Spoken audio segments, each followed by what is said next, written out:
derechos humanos.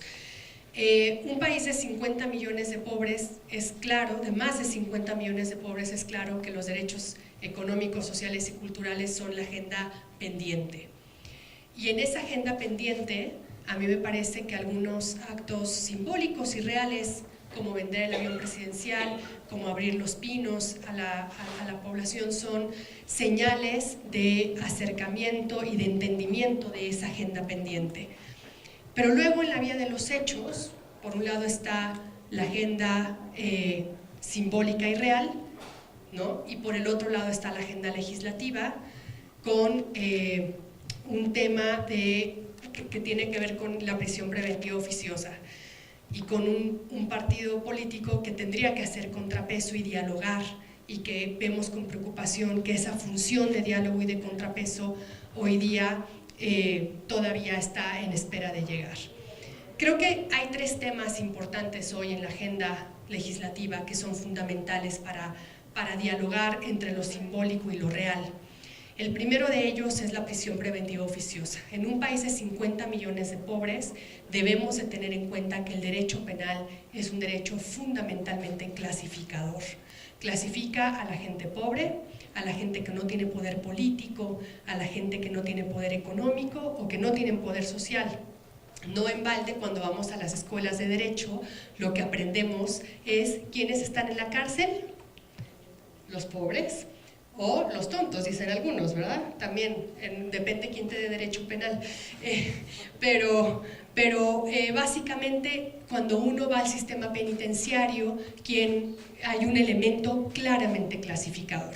¿Cómo hacemos dialogar esta agenda de derechos económicos, sociales y culturales de 50 millones de pobres con una agenda de aumento del sistema de justicia penal? Y preocupa, en el contexto de la Declaración Universal de Derechos Humanos, que la agenda legislativa no dialogue con lo que ha dicho el Comité de Derechos Humanos de Naciones Unidas. La prisión preventiva oficiosa viola la independencia judicial, viola la presunción de inocencia y tiene que tener un carácter de excepcionalidad.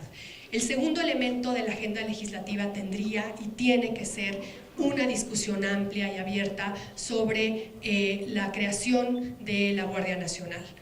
Es claro que nos ha llegado por sorpresa después de la declaratoria de inconstitucionalidad de la Ley de Seguridad Interior, después de aquella carta que enviaron 6 mecanismos de Naciones Unidas en donde le decían a la Corte: tengan cuidado, la militarización del país no garantiza la seguridad.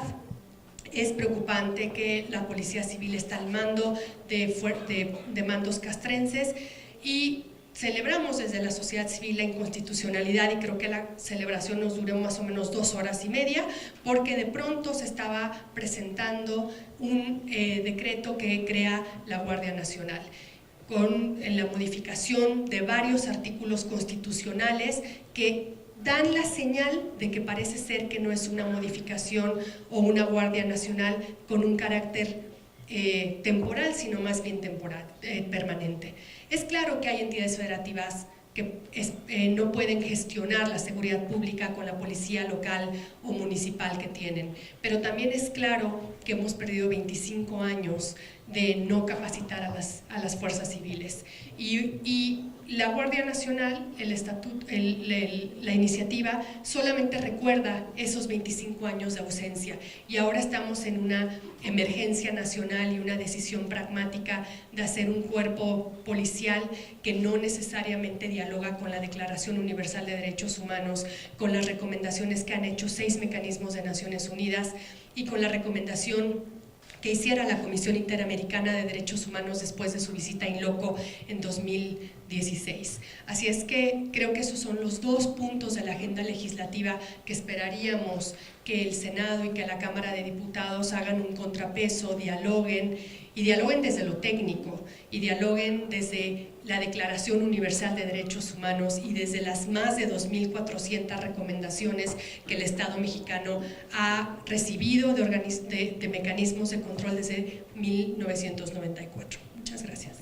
Muchas gracias, Tania. Vamos a pedirle al presidente